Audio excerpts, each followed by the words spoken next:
देखते हैं आरबीआई और गवर्नमेंट ऑफ इंडिया क्या कहती है उनके बिजनेस मॉडल के बारे में।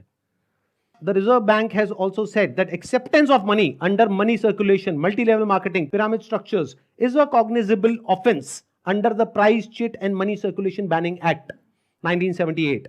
Members of public coming across such offers, ध्यान से सुनना, should immediately lodge a complaint with the state police. ये आरबीआई कह रही है कि अगर आपके साथ में ऐसा कुछ हुआ है तो आपको क्या करना है, you should immediately lodge a complaint with the state police. मैं आपको अपना व्हाट्सएप का नंबर दूंगा, ईमेल एड्रेस दूंगा, वहां बोल दीजिए आकर के पैसे ले जाइए। नहीं भी आना तो आप ईमेल कर दीजिएगा, आपको पैसे आपके अकाउंट में ट्रांसफर हो जाएंगे। तो आप या तो 50-60 हजार रुपए वापस ले जाइए या लाखों लाखों लाखों रुपए हर महीने कमा लीजिए, दोनों में से कुछ भी कर लीजिए। भाई अगर मैं आपको पैसा कमाने के लायक नहीं बना सका तो मेरे को क्या हक बनता है आपसे पैसे लेने का? 100% कैश बैक गारंटी, यानी कि कुछ और खरीदना चाहे अपग्रेड, लोवेस्ट प्राइस गारंटी, ये कौन दे सकता है? कोई नहीं दे सकता है। इसलिए हमने ये खुल के दिया है। आपके तो रिस्क को खत्म कर दिया ना, आपसे कह रहा हूं, आपके जो रिस्क को खत्म कर दिया, आपका रिस्क तो रिवर्स हो गया, गेम चेंज कर दिया पूरा। इसलिए अभी तुरंत फोन लगाएं और पूछे अपने काउंसलर से कि मैं अपने बिजनेस में कैसे सफल होऊंगा। अरे आपसे बोल रहा हूं, पूछने में क्या जा रहा है, पैसे तो नहीं लग रहे। हाँ, फोन करने पे पैसे नहीं लगते, पता लगाओ, अभी फोन लगाओ और पूछो भाई मेरा बिजनेस सफल कैसे होगा। अगर मैं विवेक बिंद्रा आपको आकर के प्रॉमिस दे रहा हूं 100% मनी बैक गारंटी, वो इसीलिए दे रहा हूं। हमने मनी बैक गारंटी लॉन्च करी है। What is money back guarantee?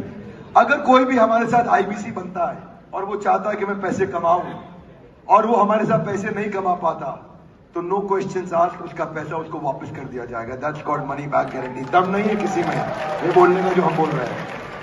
Guarantee दे रहा हूं 10 लाख रुपए महीना पे आप पहुंचेंगे, नहीं पहुंचे तो मेरे पास आके पैसा वापस मांग लेना।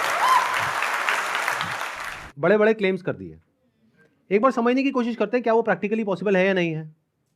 इन्होंने कहा कि मैं अगर आपको महीने का 10 लाख रुपए कमाने के लायक नहीं बना सका तो अपने पैसे वापस ले जाइए।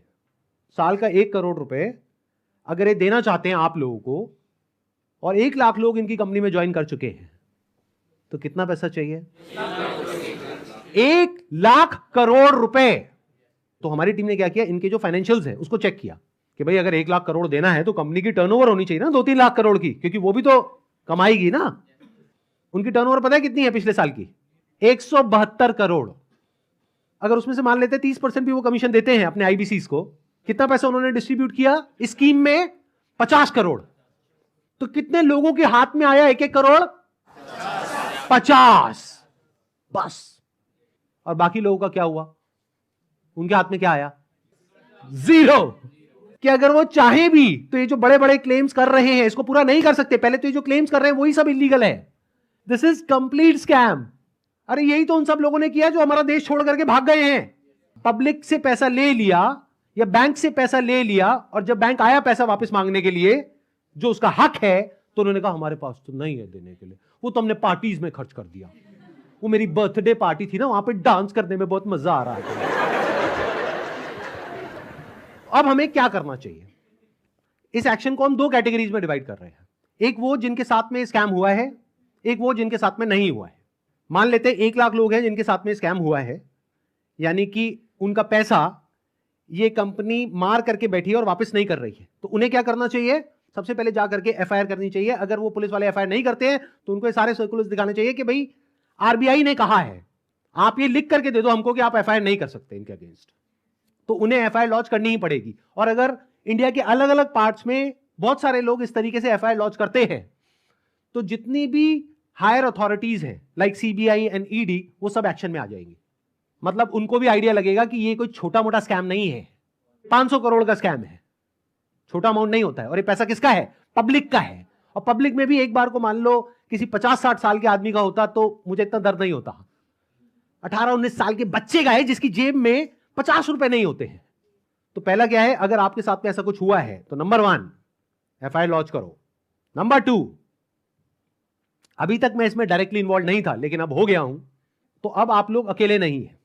मेरा एक सिंपल सा हो गया हूं तो अब आप लोग अकेले नहीं है। मेरा एक सिंपल सा प्लान है कि मैं अपने चैनल पर मोनेटाइजेशन ऑन करूंगा, वहां से मेरे पास में कुछ पैसा आएगा। मान लो 2-3 महीने में मेरे पास में 1 करोड़ रुपए आ जाता है, तो इस 1 करोड़ को मैं यूज करूंगा इंडिया की सबसे अच्छी लॉ फर्म को हायर करने के लिए, जो कि इन लोगों को रिप्रेजेंट करेगी जिनके साथ ये स्कैम हुआ है। उसका पैसा कहां से आएगा? मेरे चैनल पे जो एड्स रन होंगी अगले 2-3 महीने तक, वहां से आएगा। अगर उस पैसे की मुझे जरूरत पड़ी तो, अगर उतना पैसा मैं खुद अरेंज कर पाया तो मैं एड्स ऑन नहीं करूंगा, लेकिन अगर मैं अपने बेस पे अरेंज नहीं कर सकता हूं तो मैं एड्स ऑन कर दूंगा। तो तैयार रहना, कल को बोलना मत कि एड्स कहां से ऑन हो गई। जरूरत पड़ी तो मैं 1-2 महीने के लिए एड्स ऑन करूंगा, फिर बंद कर दूंगा जैसे ही मेरे पास में उतना पैसा आ जाएगा जितना उस लॉ फर्म को देना है। फिर वापस से अगर मेरे पास में पैसा खत्म हो गया उनको देने के लिए 6 महीने बाद, फिर से एड्स ऑन कर देंगे। अपने घर की खेती है, क्या दिक्कत है?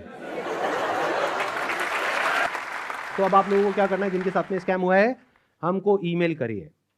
हमारा एक ईमेल आईडी है legal@sandeepmaheshwari.com। और आप लोग क्या कर सकते हैं, जिनके साथ में स्कैम हुआ है, आरबीआई का हम एक लिंक यहां पर नीचे डिस्क्रिप्शन में पोस्ट करेंगे। एक तो इन सर्कुलर्स का, प्लस आरबीआई के जितने भी ऑफिसेज हैं अलग अलग स्टेट्स में, वहां पर जो उनके रिप्रेजेंटेटिव्स हैं उनका। तो आप क्या कर सकते हैं, जिनके साथ में ऐसा कुछ हुआ है, एक लेटर लिखिए छोटा सा, उसमें जो भी मन में है, इंग्लिश में हिंदी में लिख दीजिए कि आपके साथ में ये हुआ, ये हुआ, ये हुआ, ये हुआ, और आपको अपना पैसा वापस चाहिए, लेकिन वो पैसा वापस नहीं कर रहे हैं। और साथ में सारे जो प्रूफ्स हैं, जो भी आपने पेमेंट करी, जो भी आपका रजिस्ट्रेशन नंबर है, वो सब अटैच करिए। इसको पोस्ट करिए, एक आरबीआई में और एक मिनिस्ट्री ऑफ कंज्यूमर अफेयर्स में। अगर ये करते हैं तो क्या होगा, सोचो उनके पास में हजारों लेटर्स पहुंच जाते हैं तो क्या होगा? तो गवर्नमेंट की जो भी सीनियर अथॉरिटीज हैं वो सब एक्शन में आ जाएंगी। अगर आपको बहुत ज्यादा डर लगता है कि पता नहीं क्या हो जाएगा, क्योंकि ये आदमी है तो थोड़ा अजीब। अभी जो कल वीडियो में आया है ये, इसने आकर के एक बार नहीं बार बार मुझे धमकियां दी है, 1 हफ्ते में देखो मैं तुम्हारे साथ क्या करता हूं। भाई तू क्या करेगा, कर ले, अभी कर ले। मैं नहीं डरता भाई, दिखता नहीं है मेरी आंखों के अंदर। मेरे को मत डराने की कोशिश कर बार बार, तू अपनी आंखें दिखा कर।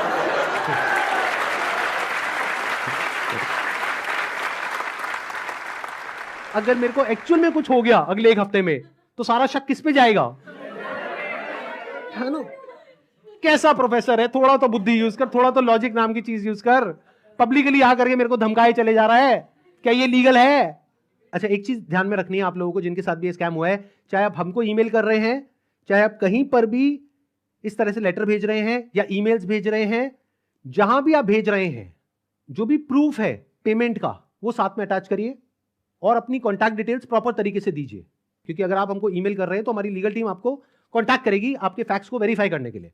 तो ये हो गया एक कैटेगरी उन लोगों की जिनके साथ में स्कैम हुआ है।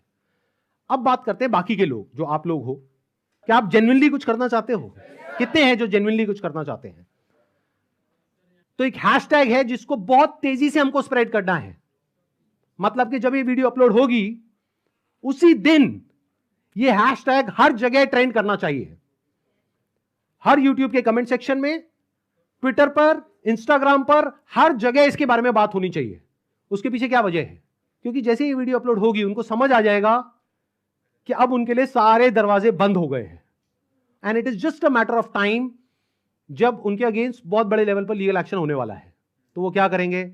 वही जो पास्ट में ऐसे सब लोगों ने किया, वो देश छोड़ करके भागेंगे। इसका टाइम नहीं देना है। तो वो कब हो सकता है? जब आरबीआई के जितने भी सोशल मीडिया पेजेस हैं, मिनिस्ट्री ऑफ कंज्यूमर अफेयर्स के जितने भी सोशल मीडिया पेजेस हैं, वहां पर सब जगह ये हैशटैग ट्रेंड कर रहा हो। तो क्या होगा? इमीडिएटली उसके ऊपर एक्शन होगा। तो अब इनको रोकने का क्या तरीका है? एक हैशटैग है, ध्यान से सुन लो इस हैशटैग को, और ये यहां पे आ भी जाएगा नीचे और वीडियो में भी दिख रहा होगा आपको। Hashtag stop Vivek Bindra. रोको इसको भाई।